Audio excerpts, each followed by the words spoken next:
camera is not just a machine. It's a witness, a timekeeper, a quiet observer of everything we forget to hold on to. It doesn't speak.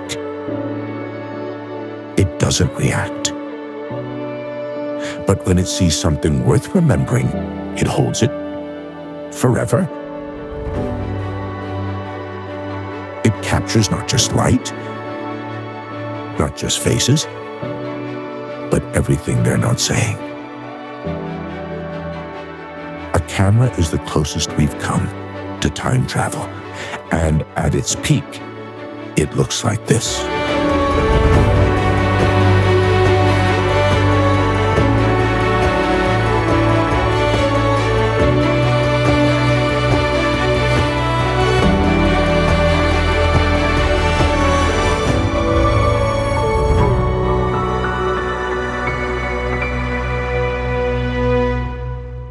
Alright, another camera review, but this one not about unboxing, not about spec sheets. This is literally about how it actually performs when you put it through the kind of shoots we do, chaotic, sweaty, fast, and sometimes shot in conditions your insurance guy would literally hate.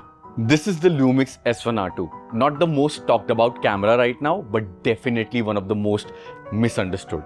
And we've taken it across 4 states, 2 countries, Muay Thai practice sessions, music video sets, and a lot of questionable road trips to figure out, what this camera is about. So let's talk. Can a full-frame camera this powerful be a filmmaker's best friend? What happens when you shoot open gate all day? What happens to the battery? Can it shoot without missing focus? Let's just say my brother Dhruv and I tested it so hard, even the camera needed a vacation. Let's start with Bangkok and Pattaya. I wasn't there, Dhruv was, lucky guy. Beaches, streets, Muay Thai practice session, and late night riding shots on the streets of Pattaya. He had the S1R2 strapped with Lumix S Prime lenses. Handheld, no gimbal, just IBIS, and the camera held up. Autofocus, quick. Face detection locked on, even with the fighters moving crazy fast and the Harley screaming through the streets. Also, Dhruv kept saying the camera felt reassuringly solid. That's the word he used. It's built like a tank, like a Nokia 3310 on steroids. Also, this camera is a monster with time lapses. With a 44.3 megapixel sensor, you're basically capturing super high-res stills back to back, which means one time-lapse shot and you can create 2-3 different versions out of it. Zoom in, pan digitally, crop vertically, full freedom. And it's needless to say that Lumix always had the most convenient time-lapse user interface, encouraging you to shoot more of those drool-worthy time lapses. Now, cut to Ooty. Ooty was actually one of our first shoots with the S1R2. We were just getting a feel of the camera, testing, observing, figuring out, how it responds in real-world scenarios. No big rig, no fancy setups, just static shots, landscapes, and that's when the DRE mode really stood out. The detail retention was next level. Even though it was early testing, the sensor gave us confidence from day one. In Mussoorie and in Shillong, Dhruv and I, both of us were together. At George Everest, it was like pure cinematic golden hour heaven. And in Shillong, there was wet roads, wild skies, unpredictable light. Here's something fun. We used 6.4K open gate mode a lot. You know what that means? You can shoot one frame and then decide later if you want vertical or horizontal or crop it however you want it to be. It's perfect for reels. And the details in open gate.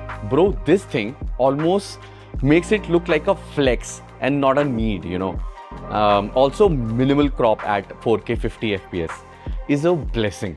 I didn't have to reframe every time. Alright, now comes the music video, shot with Suraj. He's a very experienced DOP and a very good guy. We were using anamorphic lenses, Sirui 35 and 75mm. So anamorphic lenses doesn't have autofocus, so we rigged it with DJI's autofocus system. And to be honest, it looked like that we were shooting a feature film. The results clean, cinematic, smooth. We rigged the entire camera up. We shot handled with it, used open gate, and with this camera, the open gate anamorphic is more taller than what we used to have with the S5 2X. It performed like a proper cinema camera. No glitches, and the best part, the colors. The new sensor handles skin tones like it's got taste. So let's nerd out a bit, but we'll keep it real. The new sensor in Lumix S1R2 is sharp, clean, and the grain at high ISO is good. It's not noisy, it has character like a film. Also in low light, if you shoot in native ISO and push exposure in post, it holds up beautifully. It doesn't fall apart. It gives you grain, not digital noise, but like actual film texture. This sensor is literally built different. Dynamic range in the Lumix S1R2 sits right at the sweet spot, slightly better than the S5 2X. Not fake looking, shadows roll off is nice, and highlights don't scream. Frame rates in Lumix S1R2. We've been all asking this from a long time, 4K 50 FPS full frame. Thank you Lumix for this, 100 FPS is good too, just don't pixel peep, the quality is slightly low. Also 6.4K open gate is a weapon if you shoot and deliver in multiple formats. So now let's talk about the elephant in the room. Rolling shutter in DRE mode on the new Lumix S1R2. All of us has gone through Gerald Undon's rolling shutter fiasco. And yes, there is noticeably more rolling shutter in DRE mode. But, and here's the magic trick that no one knows till now. So when you toggle on cropless E-stabilization, so we realize that the rolling shutter is substantially low. And I think we have to check when we go back to our studio, but it seems that it's significantly low. I'm going to try one more footage with E-stabilization off. Let's check.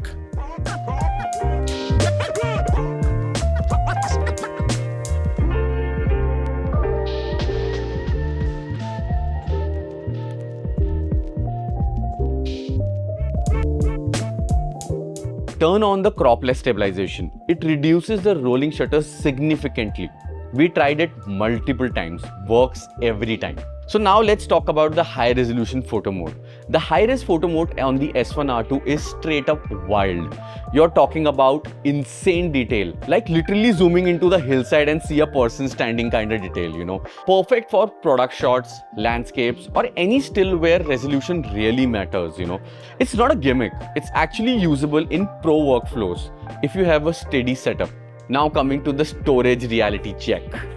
Just a quick heads up, 128 GB cards feel like a pen drive on this thing, If you are shooting in OpenGate or ProRes, they fill up faster than you would expect them to be. 256 GB should be your minimum, 512 GB if you are serious.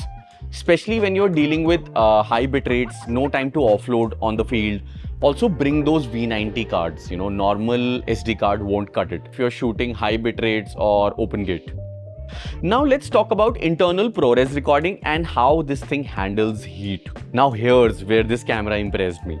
Internal Apple ProRes recording. You can even shoot directly to an SSD. And despite all that data flowing, it doesn't heat up. We shot OpenGate in 40 degrees Celsius heat, literally midday madness. And the body stayed in control. No thermal shutdowns, no performance dips. That's proper engineering, Kudos to the engineers and Team Lumix for making this masterpiece. Let's talk build. This ain't a vlog camera. It's got heft, feels professional.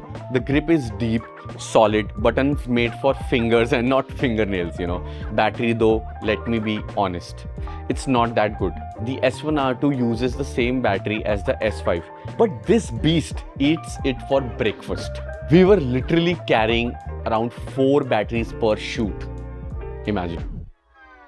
So now let's talk about who should buy this camera. It's for the people who know what they're doing and want to push their visuals, Content creators, filmmakers, DPs who don't want to jump to a cinema camera yet. This camera gives you that quality and without the bulk. So will I use this camera again? 100%. Will I recommend it? Absolutely. But only if you love your visuals like you love your coffee. Strong, clean, and no nonsense. We'll be posting some test footages, reels, short clips, and some BTS with this camera. All that coming soon. But before that, Go ahead and drop your questions. I'll try to answer them all. Though Lumix has given us this camera to test, this is not a sponsored review. This is just us, this camera, and way too many V90 cards. If you like this video, please hit the subscribe button, like this video, share it who is thinking to buy this camera, and I'll see you in the next one. Thank you. Bye-bye.